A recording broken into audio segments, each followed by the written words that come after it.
Learn from top professors on the road or in your home with Learn 25. Enjoy masterful courses on the four Gospels from 3 leading theologians. You'll begin with a course on the Gospel of Matthew from Reverend Donald Sr., President Emeritus of the Catholic Theological Union in Chicago. One of the world's leading New Testament scholars, Father Sr. has served 3 popes as the American representative on the Pontifical Biblical Commission. He is the recipient of the Catholic Library Association's Jerome Award and the National Catholic Association's Bishop Loris Lane Award. Next, you'll explore the Gospel of Mark with Father John R. Donahue, Distinguished Professor of New Testament Studies Emeritus at St. Mary's Seminary and University. A past president of the Catholic Biblical Association of America, Father Donahue was awarded first place in professional books by the Catholic Press Association. Moving on, you'll turn to the Gospel of Luke with Sister Barbara E. Reid, the first woman president of the Catholic Theological Union in Chicago, where she is also a professor.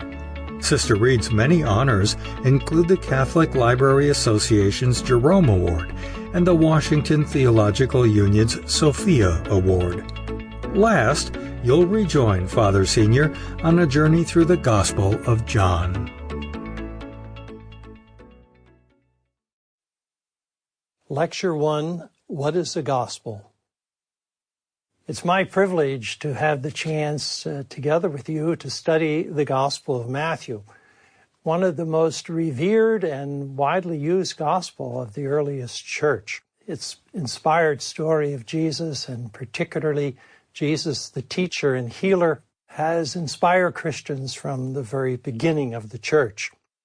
Before we explore the beauty of this gospel and its message, I'd like to take a little time here in our first segment to explore with you what a gospel is and how the Gospels came to be and how they are so important to the life of the church.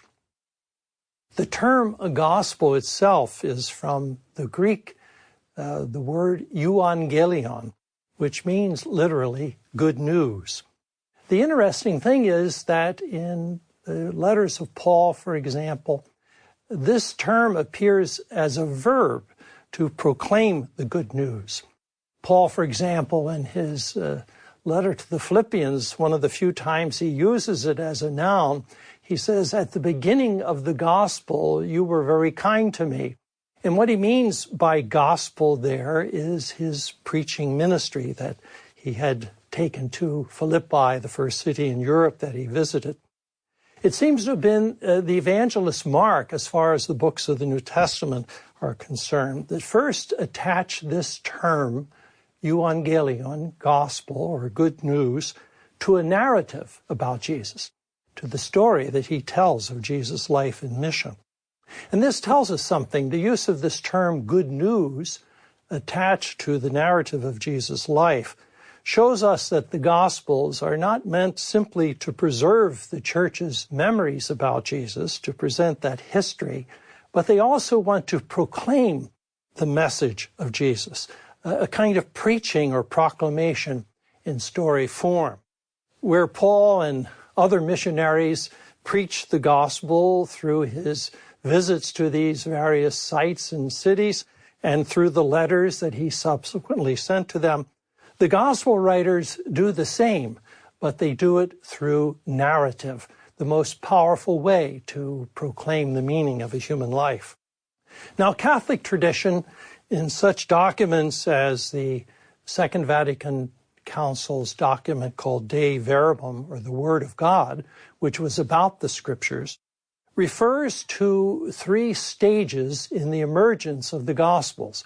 And this has become a very important way of understanding what a gospel is and how it was shaped. We realize that the Gospels that we have in our New Testament were not dictated to by Jesus himself. They were not written by Jesus or his immediate disciples, but they emerged in the church over time. And as I say, the Second Vatican Council Sample complete. Ready to continue?